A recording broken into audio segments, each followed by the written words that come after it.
Guys, magmimerienda kami ng halo-halo ng asawa ko. Ngayon, ang gagawin ko, itong para sa kanya, lalagyan ko siya ng asin at saka sili. Ito yung asin. Ito naman yung sili. Titignan natin kung anong reaction niya. Kasi maiiba yung lasa ng halo-halo niya. Ang gagawin ko muna ngayon, tatanggalan ko muna yung ibabaw.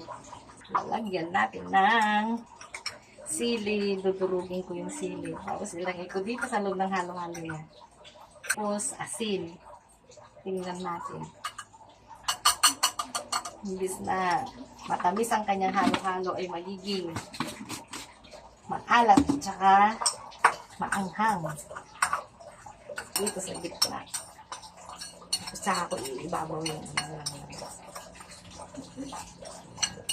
tapos, ihalo natin. Ayan, nandito na ngayon sa loob ang asin at saka sili. Tapos, ilalagay ko ang sa ibabaw.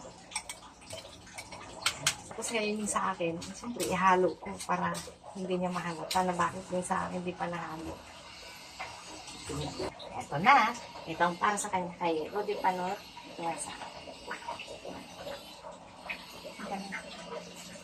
Hindi na tayo, halo-halo. Uy, sarap yan ah. Matamang init na panahon eh. Init kasi ang panahon. Ito yung sinasabi ko nung nahalo-halo nung nakaraan na iba yung binili mo. Ay, nakaraan pala sa'yo kung halo-halo. Ito pala yung halo-halo. Ito yung halo-halo na gusto ko nung nakaraan na iba yung binibili mo. Ayan ngayon. Tama, malamig yun na may panahon ngayon. No? Sarap doon. Oh, dami pang laman. Ito marami naman siya sa akin. Oh. Nagdadaya mo ko ah. Parehas lang. Sarap.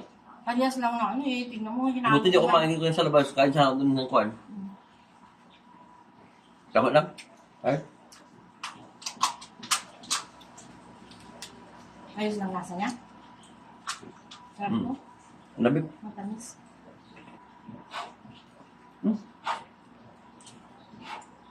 Parang maalat. Paano maging maalat? Matamahang. Sabi mo masarap. Bapang lasa ko lang. Parang maalat-mahang. Bakit sa akin matamis? Ano ba yung mga sili oh? Oo, sili oh. Ayan oh, sili oh. Sabi mo masarap. Noong una masarap si Babaw. Hindi ko pa nahalo. Nung nahalo ko, sobrang alat sa ay maanghang. Pati yung sa'yo? Sa akin matamis. Pati yung sa'yo? Parehas O, tikman mo sa akin, oh. Parehas Tikman mo. Matawas na sa'yo eh. Isa lang ang pinagbilhan natin eh. Hindi ka. O, tikman mo, tikman mo. Tikman mo. Tikman mo. Oo. Ito na nga sa akin. Ba't ayaw mo tikman to? Ano sili nga? O, binisa sili, no? O. Ay, sili, oh. Hindi na tanong kita, masarap, sabi mo masarap. Ito ibig sabihin, nasarapan ka sa may sili at saka may marami. Noong una kasi hindi ko lang nasaan. Nung hinalo ko na maalat niya maangang na, pakainin mo may sili. Ba't silagyan mo ng sili at saka asin to? Alam, pakain mo sa akin, tapos ganyan lang ipakain mo sa akin. Tinatanong kita, yan sabi mo masarap. Edi ibig sabihin, nasarapan ka sa may sili at saka Ay, paano ba matamis ang lasa ng halo-halo, tapos lagyan mo ng asin at saka sili? Anong lasa? Tikman mo, oh. Tinatanong Ubusin mo yan, ikaw mo ubus yan. Pagkakain ko mo na sa akin, ganyan pa. Ginamurus yung pagkain ko. Ang alat na manghang. Ano ba yan? Sabi mo masarap eh, kasi may sili at maraming asin eh. Harap na sarap ko, tapos ngayon magreklamo ka.